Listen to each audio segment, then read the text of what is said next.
The Lord's been talking about his leaders, and he says the leaders go first.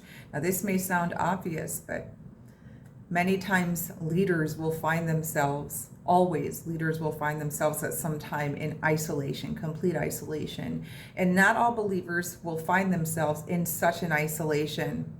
And many really struggle in that. They feel left behind, they feel punished. Others may look at them as if they're being punished. They feel left out, they feel late to the game. To the contrary, the Lord is developing a specific, particular intimacy with his leaders, has developed these things, because as he sends them out to lead, to speak to the people, to do what Jesus did, which was to turn things like this, you need to have that specific closeness with the Lord. You need to have that specific everything he instills in you. You need to be so close to hear his instructions, because there's a great responsibility in your hands. Leading God's people astray is blood on anyone's hands. God is no respecter of persons. So he meticulously trains his leaders in fire. Yet gold is present. The Lord's been showing me gold lately in various ways, because the gold is here. The gold has been pressed. It has gone through the fire. It is finished. I'm receiving this about so much in this time. It is finished. Like that. And many of you collectively feel that, because I'm speaking to many of God's leaders. Many of God's leaders, because of the boldness he puts in you naturally, when your hearts were far from him, he had quite a big work to do in you. Many walked in vanity, because that's what happens. God creates us so specifically, and he makes things in us that are to be used for his glory. Yet not, before Jesus finds you, before he begins that work within you, you're not using these things to his glory. So many of you were walking, of course, in other ways, in the very things that God is going to use for his glory. And he did quite a work in you to turn you around. He did quite a work in you. And he's beginning to light that fire, to stoke that fire, to send you out. Behold, I send you out as sheep amidst wolves. So be doves and snakes. Be wise and gentle. It's just a very, very special time to be here in the Lord. And for God's leaders, you have been specifically anointed and appointed for this time, a leader of his end time army, a speaker to his end times people. This is a very big deal. There have never been times before like this, because of the holdup of generational wealth, because of the power transfers, because of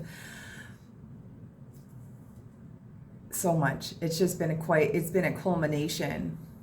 And I keep hearing perfect storm, yet perfect storm, that's not come to pass yet. The time of this perfect storm is coming, but that's why God is raising up leaders in this time. And that's why he says to comfort you. You go first. My leaders go first. You have to go through the hard things first, because you're leading others through. You have to learn the hard lessons first, because you're going to teach others as you get through. I have to put you through first. And then, as they say, when the test is how do they say? When you're being tested, God's voice isn't generally present. When the test is, what do they say? When the test is going, the teacher's not around, something like that.